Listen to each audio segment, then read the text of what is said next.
అనంతపురం జిల్లా తాడిపత్రిలో ఎస్సీడీఎస్ రాష్ట్ర డైరెక్టర్ సిరి పర్యటించారు. పట్టణంలోని జూటూరు కాలనీ 2లోని అంగన్వాడీ కేంద్రాన్ని తనిఖీ చేశారు. అనంతరం విద్యార్థులతో ముచ్చటించారు. అంగన్వాడీ కేంద్రాల్లో అందిస్తున్న పౌష్టిక ఆహారాలను గురించి అడిగి తెలుసుకున్నారు. అనంతరం స్టాక్ పాయింట్కు చేరుకుని స్టాక్ పరిశీలించారు. అవకతవకలకు పాల్పడితే చర్యలు తప్పవని హెచ్చరించారు.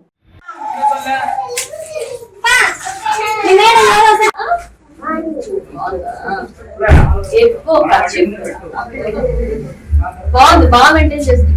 ఇక్కడేంటి రెండేంటి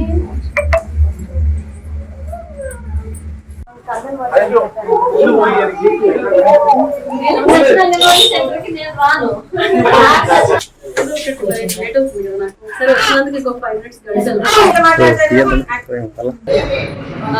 మహిళా శిశు సంక్షేమ శాఖను సంబంధించి ఇక్కడ మొత్తం అంగన్వాడీ సెంటర్స్ కానీ చిల్డ్రన్ హోమ్స్ కానీ అలాగే మనకి ఎగ్ మిల్క్ స్టాక్ పాయింట్స్ ఇవన్నీ కూడా ఎలా ఉన్నాయి, అక్కడ సప్లై ఎలా ఉంది అంతా కూడా చూడడానికి రావడం జరిగింది ఆంధ్రప్రదేశ్ జిల్లా. సో 2 అంగన్వాడీ సెంటర్స్ కూడా తాడిపత్రిలో చూడడం జరిగింది. ముఖ్యంగా పిల్లలు అందరూ కూడా వస్తున్నారా లేదా, అటెండెన్స్ అది ఎలా వేస్తున్నారు రిజిస్టర్స్లో, అలాగే పిల్లలకి హాట్ ఫుడ్ మీల్ ఆ క్వాలిటీ ఎలా పెడుతున్నారు, మెనూ ఫాలో అవుతున్నారా లేదా, క్వాలిటీ ఎలా ఉంది, అంగన్వాడీ సెంటర్స్లో స్టాక్ క్వాలిటీ ఎలా ఉంది, శానిటేషన్ ముఖ్యంగా శానిటేషన్ కాకుండా టాయిలెట్స్ అండ్ డ్రింకింగ్ వాటర్ కూడా ఫెసిలిటీస్ ఎలా ఉన్నాయని చెప్పి చూడడం జరిగింది. దీంట్లో భాగంగా మనకి స్టంటెడ్ అండర్ వెయిట్ పిల్లలు ఉన్నారు కాబట్టి వాటి మీద ఎక్కువ ఫోకస్ తీసుకోవడం జరుగుతుంది. కాబట్టి దానికి సంబంధించి కూడా ఎలాగ అంటే స్టంటెడ్ పిల్లలు అండర్ వెయిట్ పిల్లలు అసలు సెంటర్కి వస్తున్నారా, రాకపోతే అసలు ఎందుకు రావట్లేదు, ఎందుకు ఆ బరువు తక్కువ, హైట్ తక్కువ ఉండడం ఉంది అనేది కూడా చెక్ చేయడం జరిగింది. ఇదే కాకుండా టాయిలెట్స్ డ్రింకింగ్ వాటర్ ఒకటి చూసాము.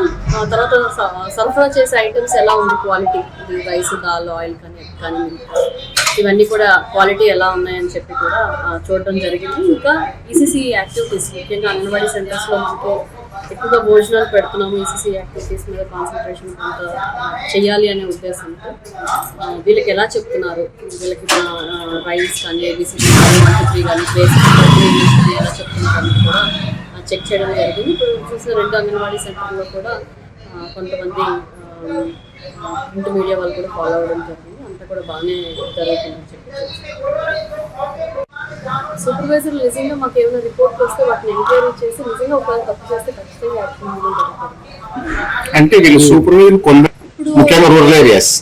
ఓకే. సో అంటే ఇప్పుడు తాడిపత్రి ప్రాంతమేనండి కాదండి, ఇక్కడ ఇది ఏంటంటే జనరలైజ్ గా చాలా దగ్గరలో ఉంటుంది, చాలా డిపార్ట్మెంట్స్ లో ఉంటారు. ఏది వచ్చినా కూడా ఎంక్వైరీ రిపోర్ట్ చేసి నిజంగా అది తప్పు చేశారని నిర్ధారించిన తర్వాత యాక్షన్ తీసుకోవడం జరుగుతుంది తప్ప ఇలాగ ఆరోపణలకి చాలా రకాల అనానిమస్ పిటిషన్స్ మనకు వస్తూ ఉంటాయి. సో దాన్ని ఖచ్చితంగా నెగ్లెక్ట్ చేస్తాం.